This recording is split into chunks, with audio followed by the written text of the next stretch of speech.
Having completed the opening, we had concluded that black was going to go to the queen side, and white is going to, for the first time in this, it's the first game of the match, is going to really test how prepared black is to defend this position. So Kasparov goes in with the natural move knight c3, and sorry, bishop d7 had not been played.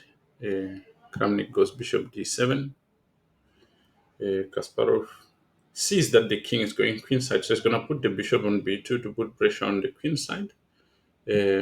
Once the king goes queenside, so b3, h6.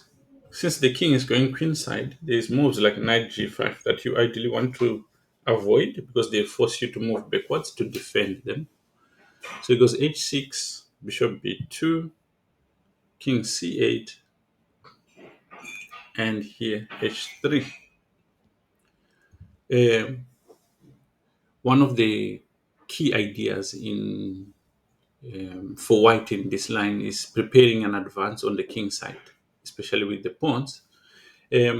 So officially, this is the first new move from a previous game which had been played between Shirov and Krasenko.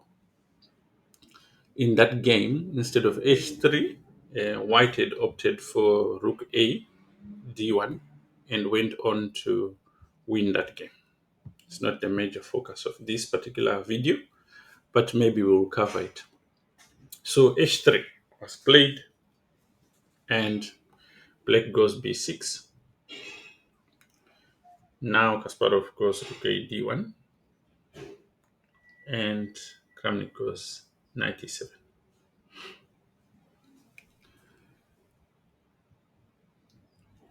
Here, white starts a very deep plan of defense against white's kingside pawn advance, and the eventual idea of establishing more like a light square blockade using the bishop in this sense to block white on the light squares. Uh, the knight, in a way, gives way to um, a potential threat, which was g4, which could come with a gain of tempo. Now, if you were to play g4, you're not attacking anything, so he might be able to undermine it because you can take, he takes here first, something like that. So with the knight here on e7, he avoids this situation. So in a way, it's like a prophylactic move.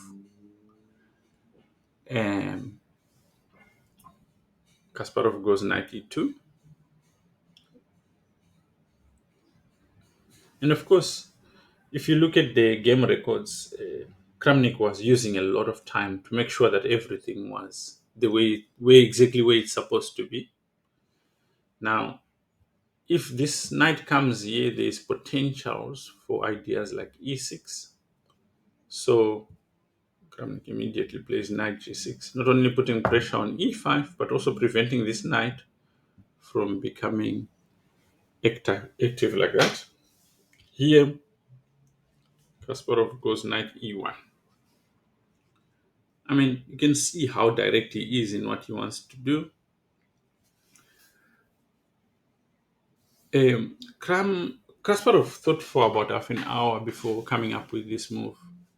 Um, but his idea is he wants to be able to push f4 and f5, implementing the plan for white, the one only sort of main plan that he can. Kramnik thought for a while here and played the move h5, and this is the first in a series of like really good moves that hold the balance. He continues with his plan of creating like a blockade on the king side. So now g4 is not really an idea that you can successfully implement because, of course, he's attacking these light squares. Kasparov goes knight e3, Um, and Kramnik goes c5. His idea is the bishop can come here, and then the king can come to b7. And c5 prevents the knight from reaching d4. So everything somehow is working. And also here, there's an annoying threat of c4 sometimes. So white plays c4 himself to prevent this. And Kramnik goes a5. Sometimes he needs to play a4, exchange and open the file, activate it from where it is.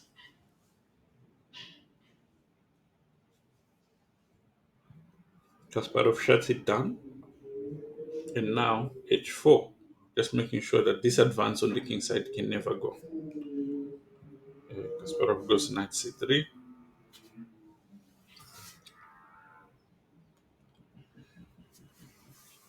Now, here, Gaza brings his knight to c3 in order to get it on d5. Not sure this really will help because he does get it and it really doesn't make a huge difference.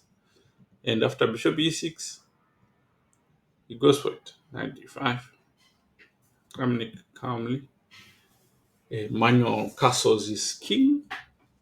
And after knight e3, just realizing that on d5 it wasn't going to achieve anything. Kramnik activates the kingside rook with rook to h5.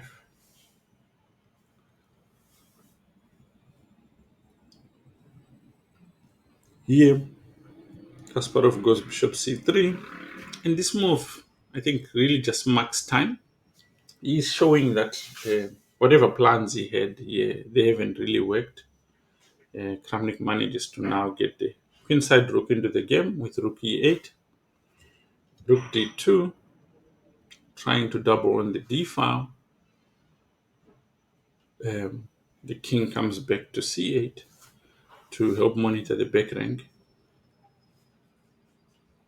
Because f4, now knight e7, just in time for controlling the light squares again. So knight e7 and knight f2. And here, after knight f5, the players agreed to a draw. Because I think Black has established a complete blockade of White's kingside pawns, and he offered the draw Kramnik, which was accepted by Kasparov. And there it is, the complete game one of the Kasparov Kramnik World Championship match.